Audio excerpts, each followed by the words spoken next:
ಎಲ್ಲರಿಗೂ ನಮಸ್ಕಾರ. ನಾನು ನಿಮ್ಮ ವೈದ್ಯ ಡಾಕ್ಟರ್ ಸವಿತಾ. ಇವತ್ತು ನಾನು ಫಸ್ಟ್ ಏಡ್ ಇನ್ ಸ್ನೇಕ್ ಬೈಟ್ ಅಂದರೆ ಹಾವು ಕಚ್ಚಿದಾಗ ನಾವು ಅನುಸರಿಸಬೇಕಾದ ಕ್ರಮಗಳು ಏನು ಅಂತ ಅದ್ರ ಬಗ್ಗೆ ಮಾತನಾಡೋಕ್ಕೆ ಇಷ್ಟಪಡ್ತೀನಿ. ಮೊದಲನೇದಾಗಿ ಯಾವುದೇ ಪರ್ಸನ್ಗೆ ಹಾವು ಕಚ್ಚಿದಾಗ ಆ ಪರ್ಸನನ್ನು ನಾವು ನಡಲಿಕ್ಕೆ ಬಿಡಬಾರ್ದು. ಪರ್ಸನ್ ನಡೆಯೋದ್ರಿಂದ ಬೇಗ ಸ್ಪ್ರೆಡ್ ಆಗಿ ಬಾಡಿಯಲ್ಲಿ ಟಾಕ್ಸಿಸಿಟಿ ಜಾಸ್ತಿ ಆಗುತ್ತೆ. ಅದಕ್ಕಾಗಿ ಆ ಪರ್ಸನನ್ನು ಕೂರಿಸ್ಬೇಕು. ಇಲ್ಲ ನಾವು ಹಾಸ್ಪಿಟ್ಲಿಗೆ ಕರ್ಕೊಂಡು ಹೋಗ್ಬೇಕಂತಂದರೆ ಅವನು ಹೊತ್ಕೊಂಡು ಹೋಗಬೇಕು. ಎರಡನೇದಾಗಿ ಏನು ಮಾಡಬೇಕಂದ್ರೆ ಮಾಡೋದಕ್ಕಿಂತ ಏನು ಮಾಡಬಾರ್ದು ಅಂತ ಹೇಳ್ತೀನಿ. ಏನಂತಂದರೆ ನಾನು ಹಳ್ಳಿಯಲ್ಲಿ ಭಾಳ ಜನ ನೋಡಿದ್ದೀನಿ. ಏನು ಮಾಡ್ತಾರೆ ಅಂದರೆ ಹಾವು ಕಚ್ಚಿದ ತಕ್ಷಣ ಆ ಭಾಗದಲ್ಲಿ ಒಂದು ರೇಸರು ಬ್ಲೇಡ್ ತೊಗೊಂಡು ಕಟ್ ಮಾಡ್ತಾರೆ. ಅಂದರೆ ಪ್ಲಸ್ ಮಾರ್ಕ್ ಹಾಕಿ ಆ ಬ್ಲಡ್ಡನ್ನು ಫ್ಲೋ ಹೋಗಕ್ಕೆ ಬಿಡ್ತಾರೆ. ಅಂದರೆ ಎಲ್ಲ ಪಾಯ್ಸನ್ ಹೊರಗಡೆ ಹೋಗಿಬಿಡುತ್ತೆ ಅಂತ.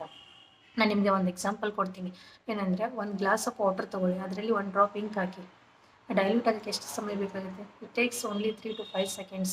ಅದೇ ಥರ ಬಾಡಿಯಲ್ಲಿ ಸ್ಪ್ರೆಡ್ ಆಗಿಬಿಟ್ಟಿರುತ್ತೆ. ಸೊ ಆ ಥರ ಎಲ್ಲ ಮಾಡಬೇಡ್ರಿ. ಅಂದರೆ ಆ ಮಾಡೋದ್ರಿಂದ ಏನಾಗುತ್ತೆ ಅಂತಂದರೆ ಹಾವು ಕಚ್ಚಿ ಸಾಯೋದಕ್ಕಿಂತ ನಮಗೆ ಸೆಪ್ಸಿಸ್ ಆಗಿ ಸಾಯೋ ಚಾನ್ಸಸ್ ಜಾಸ್ತಿ ಇರುತ್ತೆ.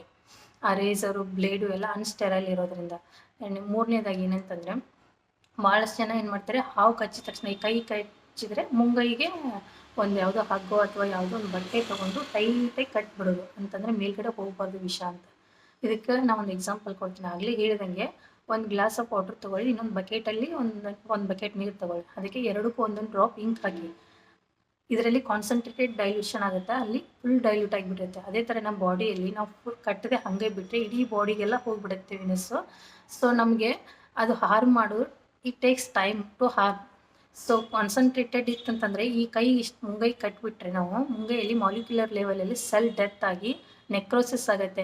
ನಾವು ಹಾಸ್ಪಿಟ್ಲಿಗೆ ಹೋಗೋ ಅಷ್ಟರಲ್ಲೇ ಎಲ್ಲ ಸೆಲ್ ಡೆತ್ ಆಗಿ ನೆಕ್ರೋಸಿಸ್ ಆಗಿ ನಾವು ಕೈನ ಕಳ್ಕೊಬೇಕಾಗುತ್ತೆ. ಆವಾಗ ಹೇಳ್ತಾರೆ ಡಾಕ್ಟ್ರು ಆ್ಯಂಪುಟೇಷನ್ ಮಾಡಬೇಕು ಅಂತ ಹೇಳ್ತಾರೆ.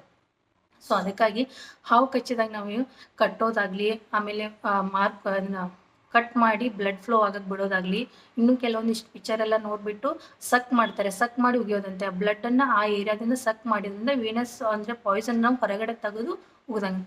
ಆ ಥರ ಎಲ್ಲ ಮಾಡಲಿಕ್ಕೆ ಹೋಗಬಾರ್ದು, ಆಯಿತಾ? ಇದು ಇಷ್ಟು ಕ್ರಮಗಳನ್ನ ಅನುಸರಿಸ್ಕೊ. ಇನ್ನೊಂದು ನಾಲ್ಕನೇದು ಏನಂತಂದರೆ ಆ ಪರ್ಸನ್ಗೆ ನಾವು ರೀಅಶ್ಯೂರ್ ಮಾಡಬೇಕು. ಯಾಕಂತಂದರೆ most of the time almost 70 to 80% snakes in India are non poisonous. Only 15 to 20% snakes are poisonous. Most of the time ನಮ್ಗೆ almost non venomous bite snake bite ಆಗಿರುತ್ತೆ. ಸೊ ಅದಕ್ಕಾಗಿ ಹೆದರ್ಕೊಳ್ಳೋ ಅವಶ್ಯಕತೆ ಇರೋದಿಲ್ಲ. ಎರಡನೇದಾಗಿ ಹಾವು ಕಚ್ಚಿದ್ರೂ most of the time dry bite ಆಗಿರುತ್ತೆ. ಅಂತಂದರೆ ಅದು ವೆನಸ್ಸನ್ನು ನಮಗೆ ಇಂಜೆಕ್ಟ್ ಮಾಡಿರೋಂಗಿಲ್ಲ. ಸೊ ಅಷ್ಟು ಮೀರಿ ಅದೆಲ್ಲ ಆದ್ರೂ ಅದಕ್ಕೆ ಅಂತ ಸ್ಪೆಸಿಫಿಕ್ ಟ್ರೀಟ್ಮೆಂಟ್ ಇದೆ. ಹಾಸ್ಪಿಟ್ಲಿಗೆ ಹೋದರೆ ಆ್ಯಂಟಿ ಸ್ನೇಕ್ ವೆನಮ್ ಟ್ರೀಟ್ಮೆಂಟ್ ಇದೆ.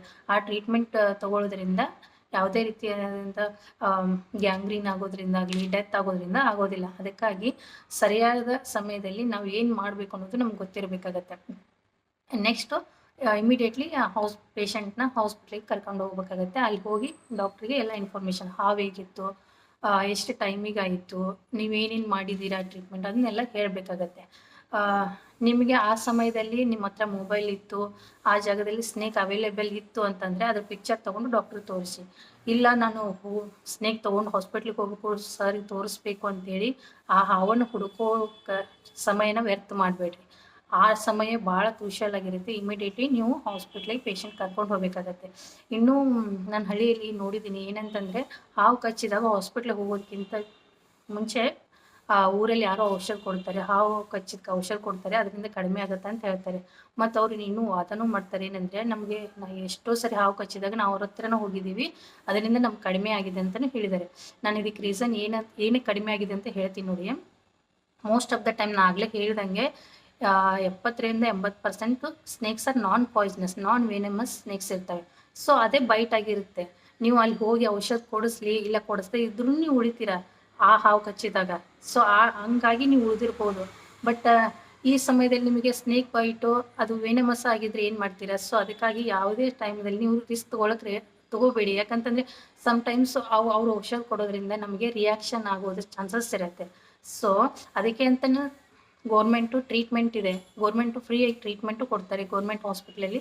So immediately go to the hospital and treatment ಅಂತ ಹೇಳಕ್ಕೆ ಇಷ್ಟಪಡ್ತೀನಿ.